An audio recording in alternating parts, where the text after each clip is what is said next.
Hi, I'm Francesca Giannaccini, a researcher at Democracy Reporting International. I am here to break down the European AI Act, the European Union's own rulebook on artificial intelligence. AI has an incredible potential. It can boost efficiency, drive innovation, and unleash new economic growth. But AI also entails risks. Its use can be unethical and even infringe human rights. AI providers themselves recognize this. So that's why the EU set out to create one of the world's first legislative frameworks for regulating AI. I know what you're thinking. EU and regulation. Sounds like a broken record, right? That's what the critics say.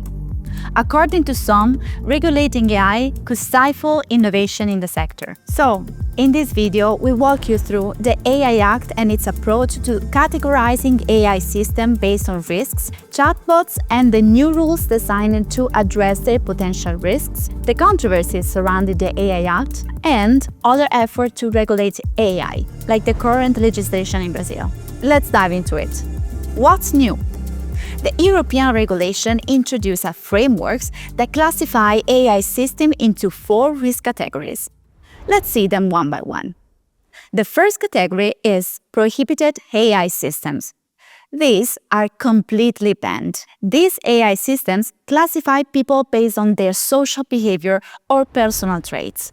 Some examples are social scoring systems, which evaluate individual behavior to assign it a score. Criminal risk assessment systems, which can be used on humans to predict their potential criminal behavior.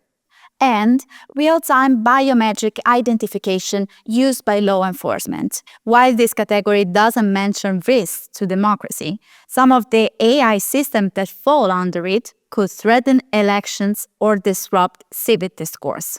All these systems are banned because the EU considers them potentially very harmful for public safety and privacy. Let's move to the second category. High-risk systems. These are any systems that poses a significant risk to people's health, safety, and their fundamental rights. AI systems that can be used to influence election outcomes, referendums, or voting behavior will fall into this category. Providers of these services are subject to the most stringent obligations. This means they must conduct risk self-assessments, keep traceable activity logs, ensure quality of data to avoid risks and biases, implement robust cybersecurity measures, and maintain human oversight. Now, let's move to the third risk category, limited risk systems. Those are AI systems that interact directly with people, like chatbots, or any system that generates synthetic content such as audio, images, videos, or text. These systems have fewer requirements, focusing mainly on transparency.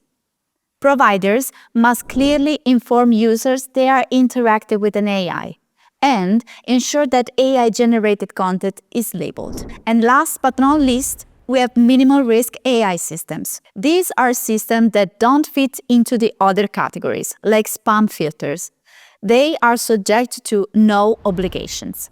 But if they want, providers of these services can sign codes of conduct to implement some of the obligations for higher risk systems. But it is entirely up to them. No such code exists yet, but the EU began drafting one for general-purpose AI. Now, you may be wondering, what about the chatbot you use almost every day to write emails to your boss or messages to impress your crush? European lawmakers decided to include ChatGPT and other similar services like Gemini, Claude, and Copilot under the scope of European AI Act.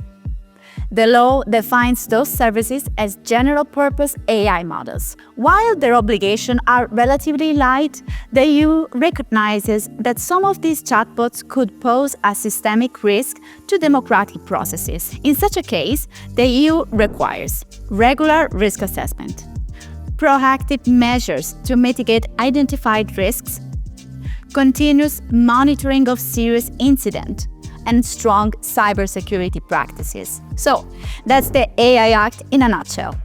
But getting here wasn't easy. You may recall the intense and lengthy negotiation it took to finalize this law. Some points were hotly debated, and several parts of the act remain controversial. Now, let's take a closer look at some of them. First of all, we have many gaps in the prohibition of biometric surveillance. While law enforcement is generally banned from using it in public spaces, the AI Act includes several exemptions, such as the use in border zones or retrospective identification. Another concern is that the Act relies heavily on self-assessment by AI providers. This means providers can potentially avoid classifying systems as high risk by claiming, for example, that their systems only perform preliminary or repetitive tasks. And the EU is responsible for verifying those claims. But will the institutions have enough resources to carry out these checks effectively?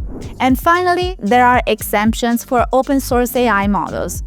This is usually great for innovation, right? But let's not forget that these exemptions may also leave the doors open to malign actors to create synthetic content that is harmful for online public discourse. As artificial intelligence becomes even more widespread, Democracy Reporting International and its partners are committed to monitoring its impact on democracy and online public discourse. For instance, we are tracking how AI systems are being used by politicians, the media, and the public, especially around elections.